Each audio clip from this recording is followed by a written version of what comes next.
Gravando. Pronto. Vamos agora ao processo de recurso extraordinário 2333/2019, auto de infração 2019 02695. Mesmo recorrente do processo anterior, Lei Modos Limitada, mesmo recorrido Estado do Ceará. O julgado aqui era da 4ª Câmara, corporificado na Resolução 84/2021, que ali pugnou pela parcial procedência, e a Paradigma 358/2004, que aqui decidiu pela parcial procedência da 2ª Câmara. Doutor Sintra aqui conosco, e relator conselheiro, doutor William Falcão, a quem eu passo a palavra. Obrigado, senhora presidente.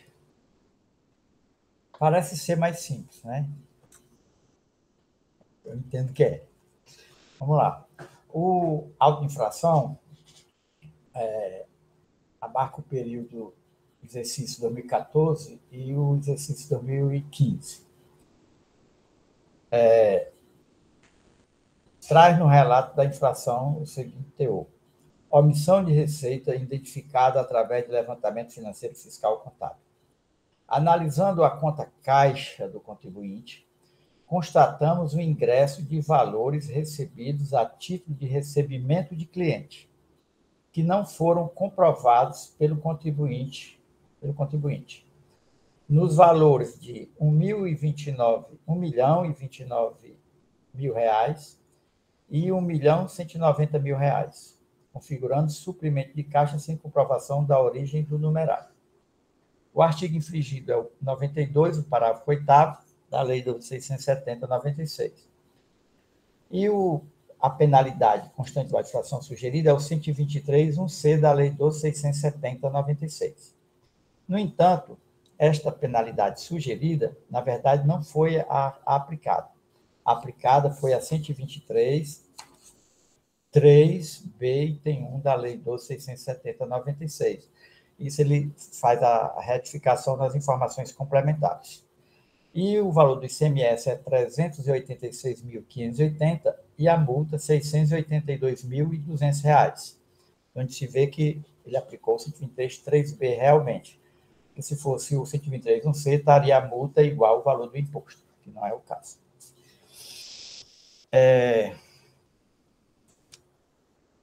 Também tenho a dizer que houve um erro aqui no cálculo, mas esse erro foi corrigido lá no julgamento, colocado o valor efetivamente correto.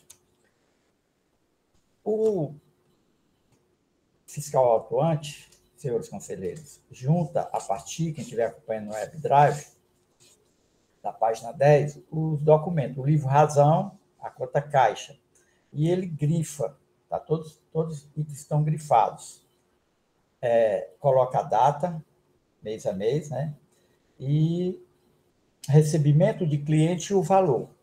Ele faz isso, grifa no livro razão e faz uma planilha. A planilha consta as folhas 46. A planilha, ele coloca a data, recebimento de cliente, que é o histórico que o contribuinte coloca lá no razão, e o valor. E o valor, efetivamente, dessa planilha é, relativamente a 2014, R$ 1.029.000, conforme está no auto de infração, e R$ 1.190.000, conforme também ele transcreveu para o auto de infração.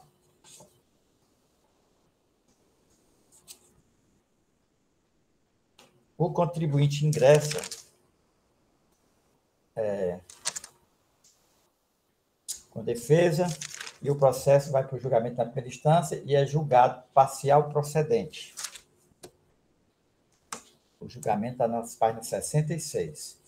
Houve no julgamento assim, um equívoco, porque na emenda colocou crédito indevido. Né? Às vezes aproveita a emenda, teve isso, mas o julgamento está completo, analisando todas as questões trazidas pelo contribuinte e julga pela parcial procedência do auto de infração, aplicando a penalidade 123(3)B, item 1. E por que que julgou pela parcial procedência? Porque fez Desculpa. Estou com medo de ser a gripe, a garganta está coçando. Porque o autuante, quando ele foi fazer o cálculo, em que pese ele ter colocado 1.029 para 2014 e 1.190 a base de cálculo para 2015, ele incorreu num erro no cálculo do principal e da multa.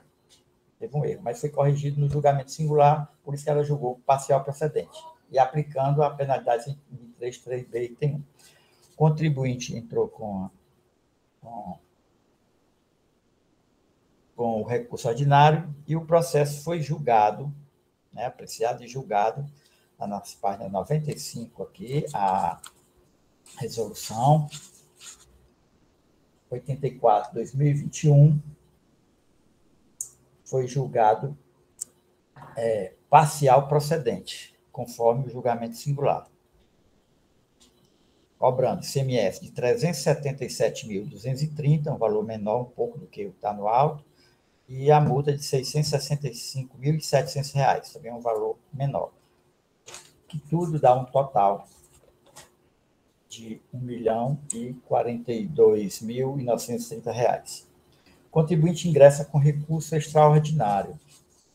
No recurso extraordinário, ele traz duas decisões, apresenta duas decisões como divergentes, né? Mas o parecer da presidente admitiu como divergente apenas uma resolução, que é a 358/2014, da segunda Câmara. A decisão é pela parcial procedência e aplica a penalidade do 123.1c para o caso constante dessa resolução. Rapidinho aqui, senhores, eu vou fazer uma leitura do parágrafo do despacho de admissibilidade 167/2021. Assim, com relação a paradigma, que é a resolução 358/2004, emanada da segunda Câmara de julgamento, verifica-se também que se refere à omissão de receitas decorrente de suprimento de caixa, sem comprovação da origem do numerário.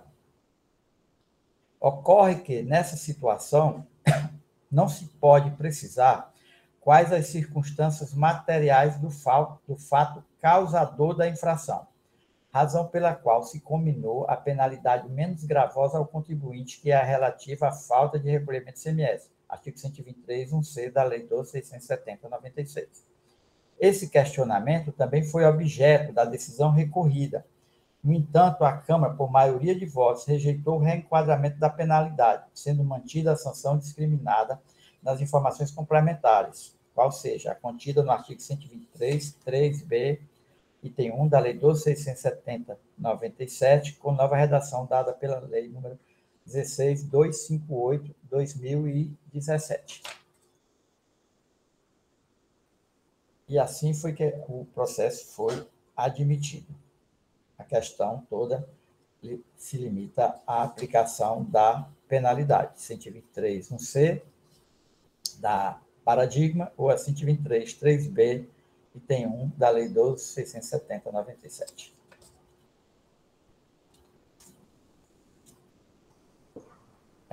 Pronto, conselheiro. Relato? Pronto, senhor presidente. Concluí. Ok. Desculpa que aqui o som está falhando. Então, feito o relato, vamos agora ouvir o nosso procurador, doutor Rafael. Presidente, renovo os cumprimentos a todos os conselheiros, secretária. De fato, o conselheiro relator já resumiu muito bem o objeto do recurso extraordinário, que é simplesmente no sentido de postular o reenquadramento da penalidade para falta de recolhimento, né? A acusação é de omissão de receitas, a ausência de emissão de documento fiscal, presumida pelo artigo 92, parágrafo 8º da Lei do ICMS estadual, o suprimento de caixa sem comprovação da origem nos anos 2014 e 2015. De fato, o que eu identifico, primeiramente, presidente, é no sentido de que, a partir do momento que o fiscal promove o enquadramento da situação no artigo 92, parágrafo 8º da Lei Estadual do CMS, existe uma presunção legal no sentido da omissão de receitas. Então, a partir do momento que o agente do fisco promove a subsunção das hipóteses do artigo 92, parágrafo 8º, apresenta os elementos de prova, ao meu sentir, esse ônus se inverte. Não há de se falar aqui em dúvida, né? Há de se falar numa presunção, uma presunção legal, uma presunção posta de omissão de receitas. E a partir do momento, não há de se inferir sobre supostas dúvidas no levantamento, no sentido de que não, poderia ser essa diferença decorrente de uma venda abaixo do preço de custo, ou o não lançamento de notas fiscais na contabilidade. Então, em razão dessa dúvida, vamos promover o reenquadramento para o artigo 123, inciso 1, a linha C. Esse reenquadramento eu discordo, porque ele simplesmente desnatura a presunção legal que está posta.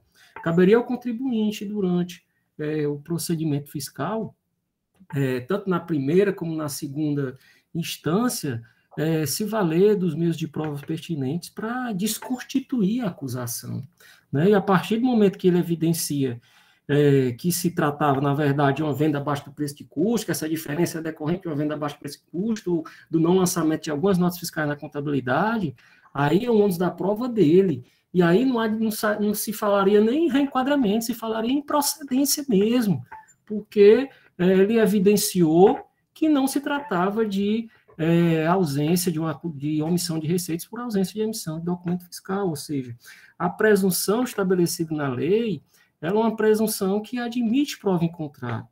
Então, ao meu sentir, não se aplica aqui o artigo 112 do CTN, que seria que haveria uma dúvida no que se refere à capitulação legal do fato, né? Eu realmente discordo dessa tese, porque ela simplesmente desnatura a presunção de omissão de receitas que está posta na lei.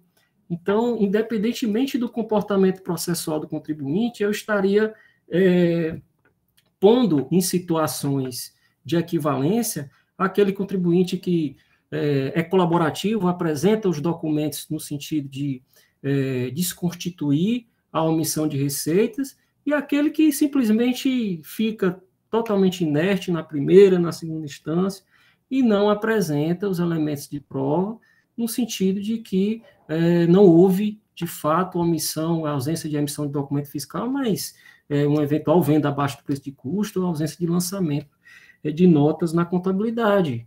Evidências essas que está sempre somente foi trazida apenas no plano hipotético, né? No plano das hipóteses, e de fato eu entendo que isso desnatura, mais uma vez, a presunção legal posta na nossa legislação, presidente, e entendo que seria ônus da prova do contribuinte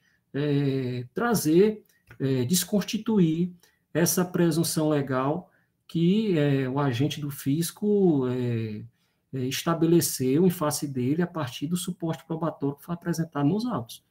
Então, presidente, já encerrando, eu vou encaminhar no sentido de que, vou opinar no sentido do conhecimento do apelo, mas no mérito eu vou opinar no sentido do não provimento do recurso para que seja mantida a decisão recorrida. São essas as impressões, presidente da PGE. Ok. Ouvimos o procurador, vamos agora ouvir o representante da parte, doutor Sintra. Excelentíssimo senhor presidente, novo procurador, distintos conselheiros, conselheiro relator, senhora secretária, Tiago Matos, que está aqui comigo, Felipe, eu acho que deve ter entrado.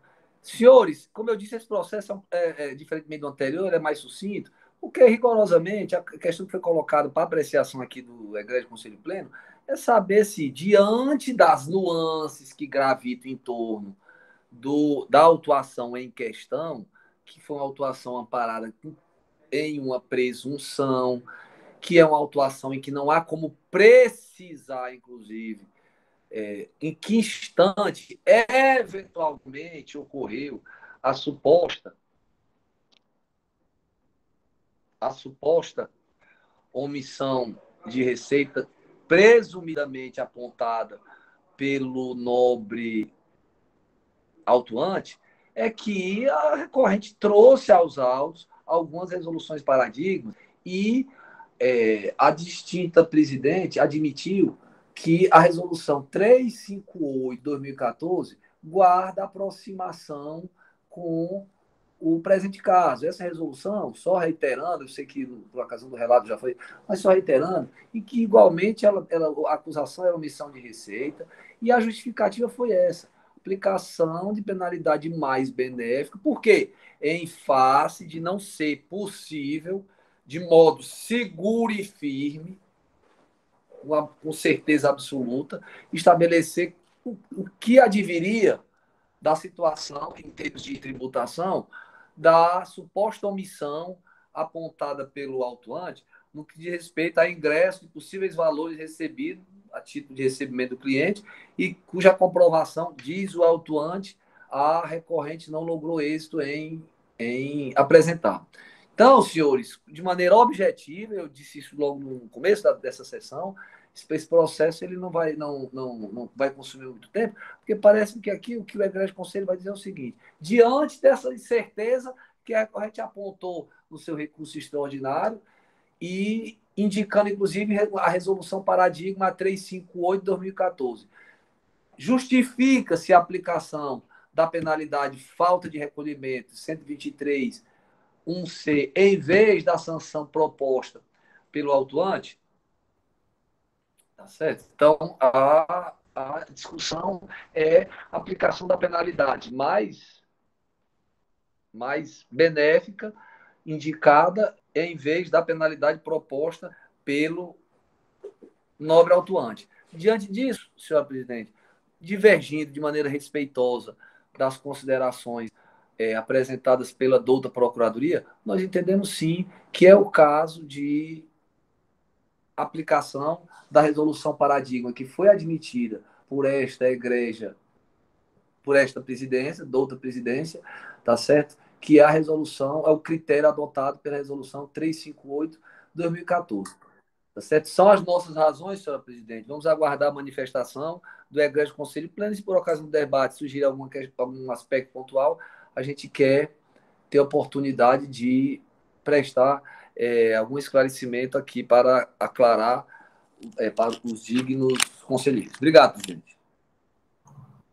Ok. Os debates, iniciando aqui com o doutor William. Obrigado, senhor presidente. A questão, todos já estão sabendo, que é a penalidade. Senhor presidente, na resolução recorrida, fazer mais detalhes para os senhores conselheiros, para as senhoras conselheiras, procurador, que é a resolução 358/2014, da segunda Câmara. Eu vou ler só um trecho da resolução. A omissão de receita foi comprovada. Entretanto, não pode haver certeza absoluta de que decorreu de falta de emissão de documento fiscal. Isto porque, como bem asseverou o julgador de primeira instância, abre aspas, não me parece razoável lançar a generalidade dos casos o entendimento conjunto, oficioso e contencioso, pois pode sim o contribuinte omitir receita pela não emissão de documento fiscal, mas pode também emitir os documentos e fazê-lo com preços abaixo dos custos, ou emiti-los e não os declarar ao fisco. Pode, inclusive, ocorrer as três coisas, ou seja, não emissão de documento fiscal, subpreço e não declaração dos documentos ao fisco. Declaração dos documentos que ele emitiu ao fisco. Eu fui analisar este processo, senhora presidente, para ver de onde foi a acusação. A acusação neste processo relativo à resolução recorrida, ele declarava no livro caixa assim, recebimentos de numerário de dinheiro do sócio, recebia dinheiro do sócio. O nosso aqui não, é recebimento de clientes, Tanto na resolução paradigma, quanto na resolução recorrida, foi feito termo de intimação e solicitado do contribuinte, dado a oportunidade ao contribuinte, para que ele mostrasse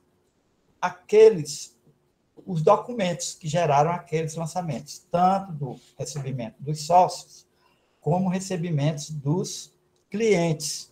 E ele ficou inerte, não apresentou nenhum documento.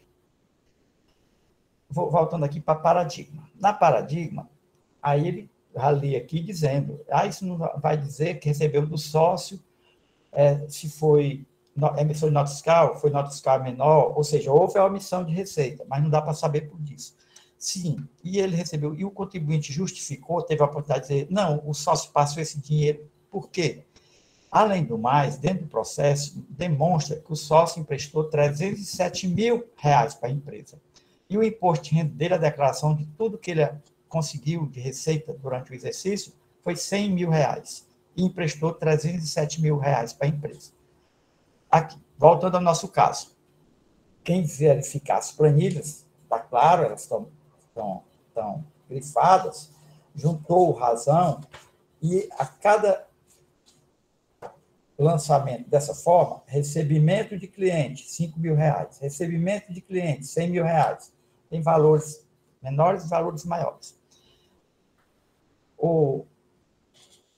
Empresa, mostre esse recebimento de cliente, que documento é este que você está lançando? E não mostrou.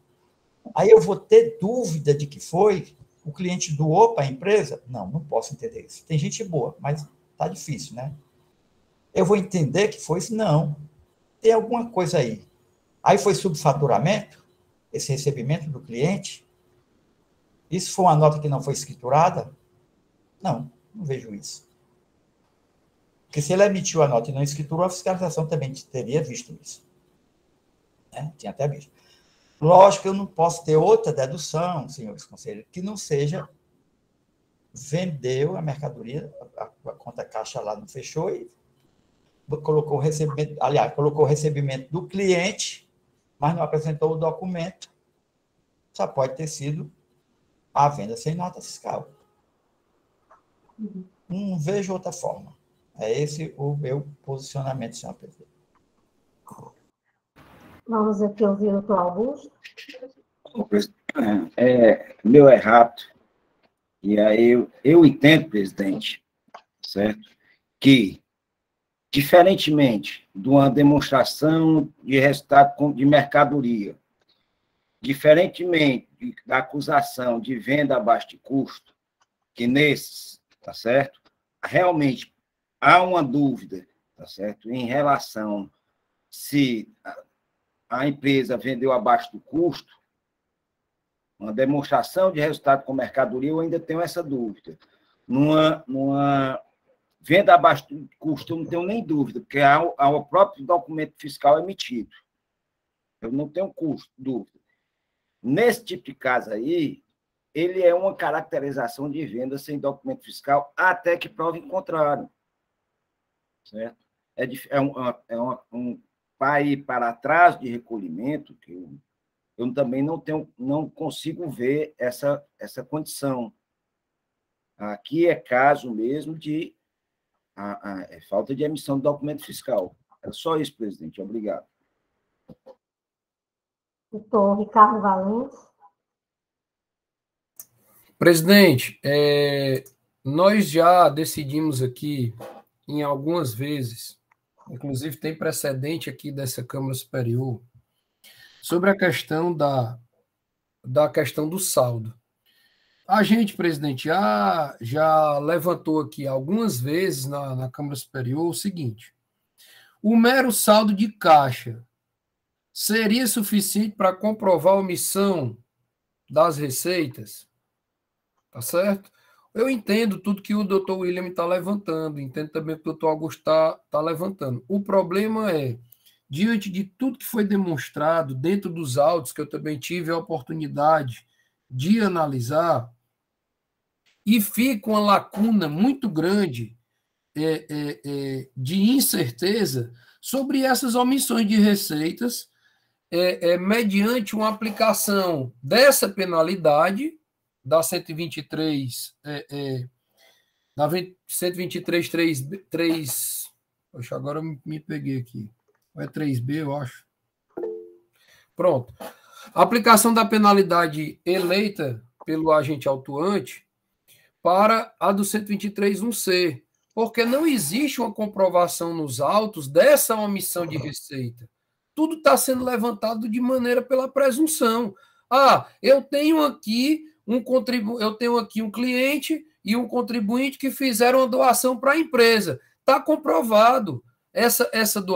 Esse empréstimo, esse contrato de mútuo, está lá. O contribuinte comprovou que existe o contrato de mútuo. Está lá dentro dos autos. E aí, eu vou discordar e vou dizer que aquele contrato de mútuo ele está equivocado, ele está errado. Eu vou presumir que o contribuinte está agindo de má-fé, mesmo ele apresentando um documento.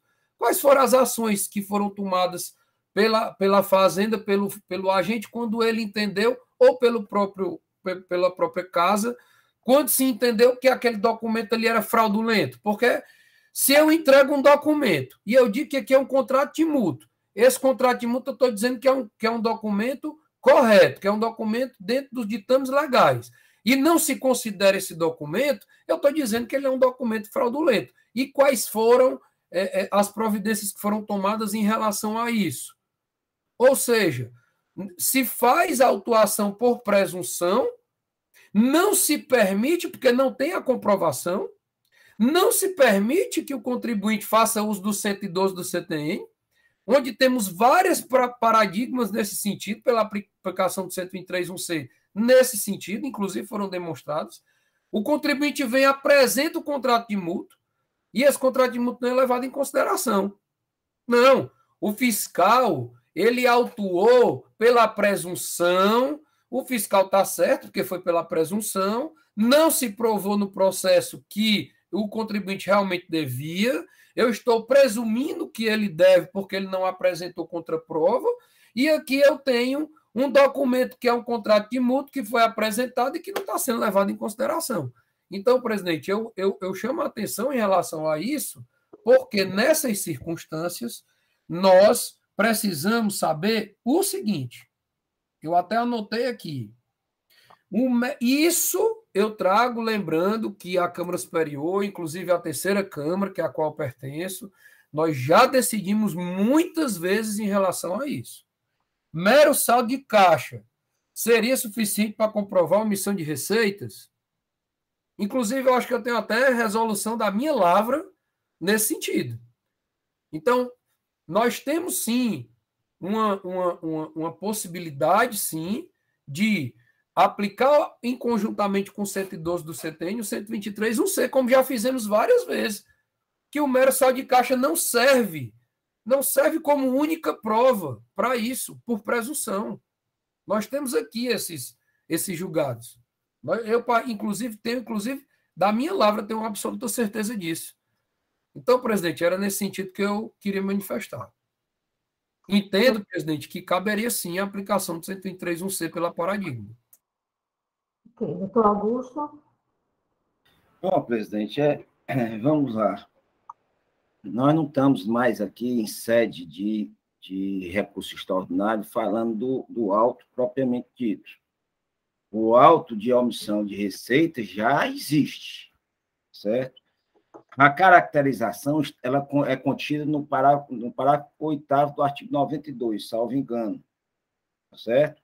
Não cabe aqui a gente a dizer, olha, a lei está errada, porque a lei está dizendo que caracteriza a omissão de receita o simples suprimento de caixa sem origem comprovada. É o que está escrito. O que está escrito na lei é isso. Se supriu o caixa, não tem origem, não precisa...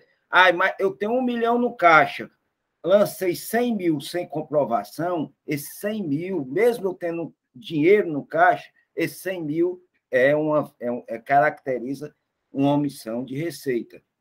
Há como se provar em contrário? A empresa poderia trazer, dizer, olha, houve um erro, de fato, está aqui, tá certo? Aqui os cheques dos sócios, provando isso aí, nada disso foi trazido na parte anterior. Nesse momento, nós temos que saber o seguinte, esse tipo de omissão de receita, porque eu até entendo que algum tipo pode até ir, Mas esse tipo de caracterização do passivo fictício, suprimento de caixa sem origem comprovada, eu não consigo colocar isso como uma falta de recolhimento ou um atraso de recolhimento. Tá certo? É só uma questão de não se trata de olhar mais contrato de mútuo, se é possível, se não é. Não se trata mais disso. É a infração em si. É cabível ou não? Na minha humilde opinião, não. Muito obrigado, presidente. Doutor William, em seguida, doutor Carlos Pierre. Obrigado, senhora presidente. É exatamente isso que eu ia falar. O conselheiro Augusto adiantou que eu mudo a penalidade para o 123.1c quando é feito um demonstrativo. O conselheiro Augusto disse, a DRM. Só são os valores, levanta os valores do contribuinte e encontra aquela diferença. Por que eu faço? Porque eu entendo, eu fui até na seara das decisões, dos pareceres do conselheiro Sidney, ele é muito respeitado nessa área contábil, por nós, e entendi essa questão. Só números, tá? Que o número faz levantamento dessa... Por quê? Porque você não sabe se aquela diferença foi... Ele deixou de emitir a nota, ou então ele emitiu as notas dele lá, que foram lançadas lá, os recebimentos dele, mas subfaturou, então, por conta disso, 112 aplica o mais benéfico. Isso daí eu também voto por aí. Mas aqui nós estamos... Tanto a paradigma como a recorrida é um caso diferente. O que o fiscal verificou foi lá no livro razão, no caixa, recebimento de cliente. Está aqui o valor, 100 mil. Contribuinte, estes 100 mil reais aqui que está na conta aqui lançado, me mostre o documento fiscal. Aí, está aqui a nota, pronto. Jamais seria autuado, está aqui a nota que foi emitida. Ou então, que nem, aqui não tem nada a ver com contrato de mútuo, mas ele está colocando recebimento de cliente e o conselheiro Ricardo levantou a questão de contrato de mútuo. Não, era um contrato que eu tinha da empresa e paguei, está aqui o contrato. Agora, a empresa ficar inerte, isso daí, meu amigo, sem apresentar nenhum documento, seja lá qual fosse o documento, ela tinha que trazer, e nós iríamos avaliar essa documentação e para dizer se era procedente, improcedente ou parcial procedente. Mas não trouxe nada, até hoje, não trouxe nada. Nos autos não tem nenhum documento. E aí eu dizia, não, mas a pena não é essa, porque eu tenho dúvida se é. Cada qual tem o seu pensamento. Mas infelizmente, ou felizmente, eu ainda não enveredei por esse lado de não ter nenhum documento e eu dizer que não está nada comprovado.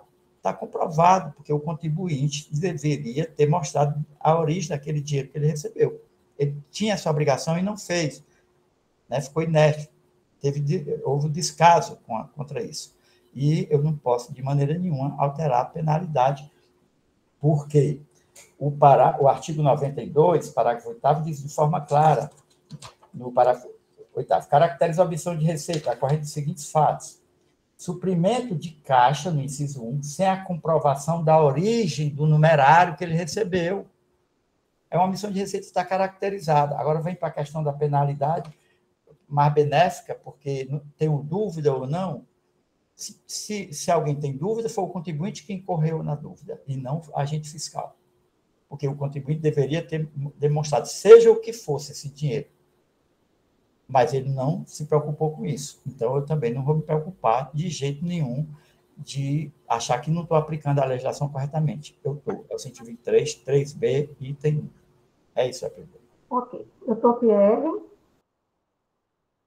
Muito obrigado, senhora presidente. Eu vou fazer uma questão aqui que, dependendo da resposta, eu posso mudar a minha alegação. Doutor Sintra, essa empresa comercializa algum produto sujeito à substituição tributária?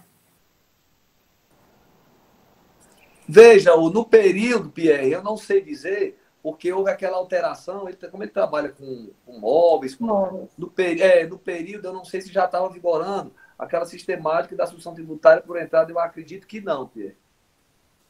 Certo, porque, veja bem... Presidente, pela ordem.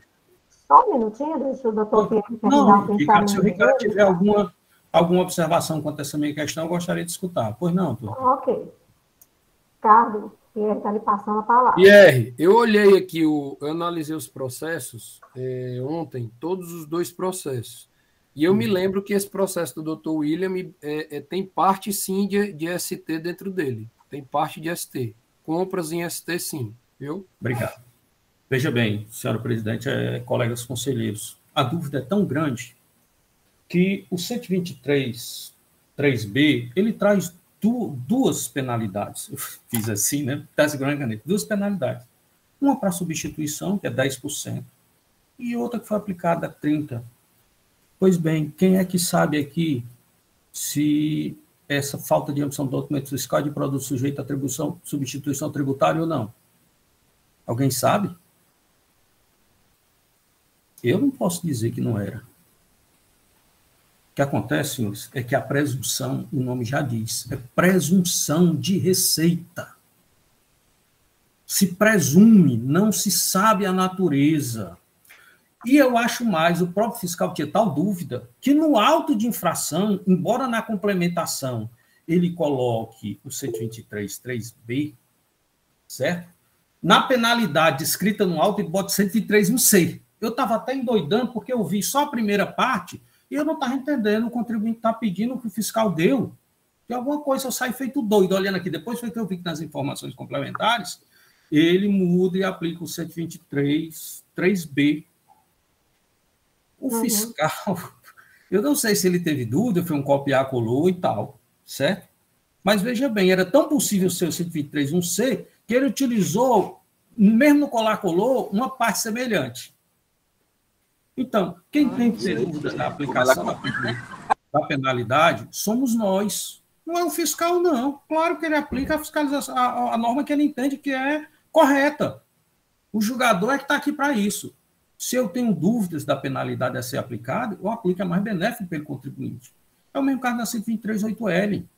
No caso aqui, é omissão de receita, não é falta de emissão de documento fiscal. Porque eu não sei nem que tipo de documento fiscal é esse que ele deixou de omitir. Eu não posso nem dizer. A verdade é essa. O 123.3B, ele traz 2 imputações diferentes, dependendo se for substituição ou não. Mesmo que ele não tivesse produto de substituição, permaneceria. Que tipo é de documento fiscal? É falta de emissão de documento, ou omissão de receita. É omissão de receita, não é omissão de saída, não. Pode parecer semelhante, mas não é igual. É presunção. Essa presunção ninguém pode dizer. Aqui, nós não podemos utilizar a teoria do domínio do fato. Claro que foi venda. Ora, claro, eu não sei, não. Eu vou utilizar a teoria do domínio do fato, que eu desconheço.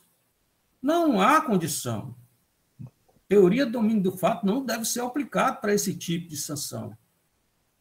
Porque eu não tenho certeza. É por isso que indúbio pro contribuinte. Por isso, 112 do CTN. No caso, então, eu entendo, sim, pela aplicação da falta de recolhimento do imposto, porque o que tem aqui é um imposto. Eu não sei nem que tipo de nota fiscal, documento fiscal deveria ser emitido, e não posso autuar como falta de omissão do documento fiscal, que eu não sei nem qual era, certo? Tem que ir para o 123.1C, sim, na forma que o próprio fiscal colocou na sua página inicial. É só isso, senhor presidente. Doutor Augusto?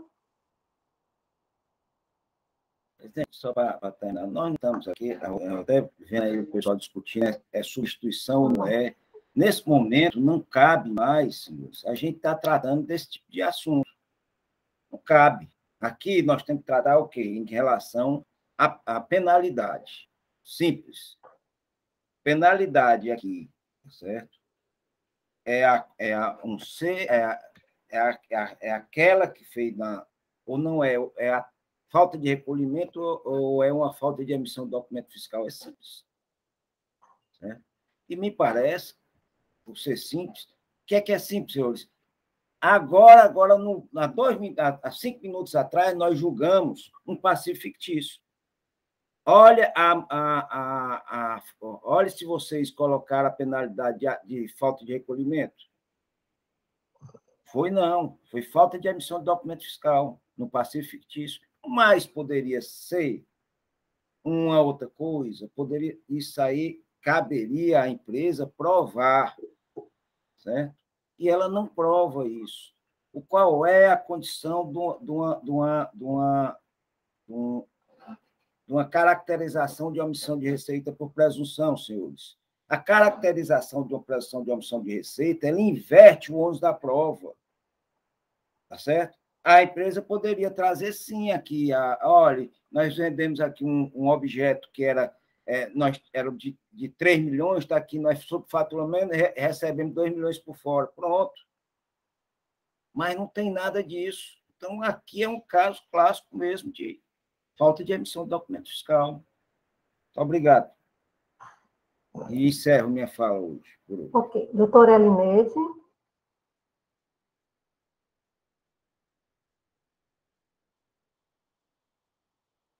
Sem som, Elineide, sem som. Obrigada, desculpa. Consultando o sistema Receita, eu encontrei só antecipado e normal, porque às vezes a empresa bota substituição, mas é antecipado, só para esclarecer. Não sei se alguém conseguiu encontrar, porque eu estava olhando mês a mês, aí, às vezes fica mais difícil. Só isso, para responder o doutor Pierre. Ok. Algum conselheiro ainda deseja manifestar-se? Doutor William. Obrigado, senhora presidente. Senhora presidente, o circo está girando e está se repetindo, mas está aí o debate. Eu já ia pedir objetividade, mas por isso que eu queria que alguns conselheiros que ainda não falaram manifestassem agora. Vamos começar. Posso passar a palavra para a doutora Ivete, William? Eu ia falar. Não, pode falar, William. A empresa sujeita a recolhimento normal, ela é uma comércio atacadista de imóveis. Recolhimento normal. Mas o conselheiro Pierre, né, levantou esse questionamento da substituição tributária, porque o item 2 fala da substituição tributária, que a penalidade é menor, né, e já foi aplicado o item 1. Mas o conselheiro Augusto já supriu tudo aí, dizendo que a empresa não é o fiscal. A empresa é que tem que provar um lançamento dela feito de forma genérica, como recebimento de cliente, dizer de que foi aquele recebimento. Aí está aqui a nota, e nós poderíamos verificar a nota. O fiscal jamais terá, nenhum fiscal tem condição de ver um lançamento desse e dizer, isso daqui corresponde se a empresa não apresentou o documento para ele. Inverte, na verdade, para o contribuinte provar aquele lançamento dele feito de forma equivocada. É só isso que eu tinha a dizer sobre isso. Doutora Ivete, por favor. Eu vou ser bem objetiva, até porque já foi falado, né? Mas, assim, eu acho que a gente tem que ter o cuidado em separar, né, cada situação para não sair aí aplicando a penalidade de falta de recolhimento, todo e qualquer tipo de omissão de receita. O conselheiro Augusto, o conselheiro William, eles já deixaram muito claro que aqui a questão da aplicação da falta de recolhimento na verdade, é uma tese que a gente conhece, né, que o conselheiro Sidney sempre sugere essa aplicação da multa mais benéfica, quando se dá com base na metodologia de demonstração de resultado com mercadorias. Então, assim, são coisas totalmente diferentes. Por que é diferente? Porque lá se analisa a movimentação financeira da empresa como um todo e não se sabe realmente, não se tem certeza se aquela omissão de receita é decorrente de venda sem documento ou de venda abaixo do preço de aquisição.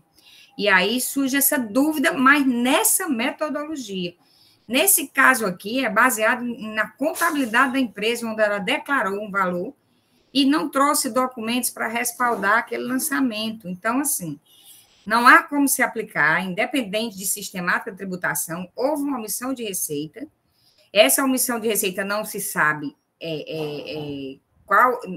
não se sabe a origem, tudo bem, da tributação, mas a questão não há como se aplicar nesse momento, uma penalidade baseada na tributação, analisando isso. A questão posta caberia a aplicação de uma penalidade mais benéfica nesse caso de omissão de receita constatada com base na contabilidade, num lançamento em que não tem um respaldo em documentos, não há como, pessoal, porque senão a gente vai criar um precedente aqui perigosíssimo, que omissão de receita, perigosíssimo no sentido desse tipo de metodologia, vai tratar toda a omissão de receita como se fosse baseada numa dúvida que não cabe, que é o caso que já foi dito, só para ratificar que eu entendo que realmente não caberia na hipótese a aplicação da penalidade mais benéfica, porque não há dúvidas aqui. Só isso, presidente.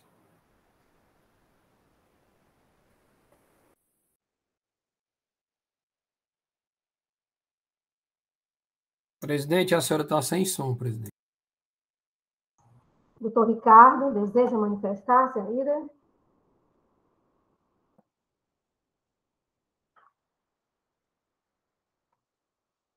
Doutor Ricardo, vocês estão me ouvindo? Pronto, presidente. É bem rapidinho, vamos manifestar rápido para a gente ir para a votação. É 1 minuto. Isso, vamos lá. É só para levantar, presidente, que nos processos administrativos tributários, o contribuinte, no ônus da prova, ele deve provar ou justificar. Não é necessariamente uma contraprova. Houve uma justificativa, o contrato foi apresentado. Finalizando em relação ao que foi levantado agora por último, o precedente não é questão do precedente perigoso, não é essa decisão aqui que vai se aplicar para todos os outros casos, não é isso. Aqui nós não vamos aplicar essa decisão para todos os outros casos, porque nem todos os outros casos existe um contrato de mútuo que não foi rechaçado dentro do processo. Então, presidente, é só para deixar claro que a decisão aqui tomada não vai ser levada em conta para todos os outros casos, porque nem todos os outros casos existem as peculiaridades que estão aqui atinentes nesse processo. A questão aqui é a senso de justiça mesmo, é a senso crítico de justiça fiscal. Existe um documento que foi apresentado como justificativa de contraprova, e esse documento até hoje não foi levado em conta. É somente isso, presidente. Ok, eu entendo assim que o processo já está maduro para votar. Doutor Irani, seu questionamento e já o seu voto. Processo em votação. Senhora presidente, tem que ficar esclarecido, porque eu vi o conselheiro Ricardo falando, na primeira vez que ele falou, sobre contrato de mútuo. Aí eu pensei que ele estava fazendo referência a processos, dando como exemplo, mas agora ele está dizendo que dentro desse processo o contribuinte apresentou um contrato de mútuo, que tem um contrato de mútuo, eu não vi nesse processo esse contrato de mútuo. Aí eu gostaria só de esclarecimento, porque pode não ter chegado para mim, ou para os outros conselheiros, e o doutor Ricardo está vendo. Não, doutor William, meu contrato de mútuo que eu me refiro é o empréstimo que foi dado, que não foi levado em consideração. Empréstimo, eu não tenho, qual é o empréstimo? Não se fala nem sequer empréstimo aqui, o empréstimo é no paradigma. Mas é justamente na paradigma. Mas nós estamos falando aqui não tem nenhum documento, nenhum, nada. Ele não se manifestou sobre aqueles valores que ele lançou na contabilidade como recebimento de cliente, não tem um documento. Aí eu vou deduzir que um contrato de mútuo, que é um empréstimo, é isso que eu não estou entendendo, por isso que eu indaguei. Desculpe, senhor presidente, quer a resposta sobre isso, dizer qual a página onde se encontra, aí eu vou analisar. Doutor Ricardo, o conselheiro está dizendo que o lançamento do crédito aqui foi em conta clientes, não foi na conta de a paradigma foi aceita porque ela tem uma correlação, mas aqui não foi conta empréstimo de sócio, não. Ele lançou clientes como se fosse... O que é clientes? Vendas a prazo. Certo? Só isso. Okay. Contabilmente dizendo... Doutor Irani, como voto, por favor. Senhora presidente... Com relação ao reenquadramento da penalidade. Recorrido ou paradigma? Conforme a resolução recorrida, senhora presidente. Doutor Henrique... Presidente, acompanha o relator. Doutora Ivete. Com o relator, presidente. Doutora Helena. Doutora Helena. Com o relator. Doutor Alexandre. Com o relator, presidente. Doutora Elineide. Com o relator. Doutor Ricardo. Presidente, com todas as venhas, eu vou abrir divergência, presidente. Eu vou pela Paradigma. Doutor Carlos Pierre. Com divergência, senhora presidente. Doutora Francileide. Com o primeiro divergente, senhora presidente. Doutor Felipe. Felipe Muniz. Divergência, presidente. Doutor Roberto Carvalho. Com o primeiro divergente, presidente. Doutor Saulo. Com a divergência, senhora presidente.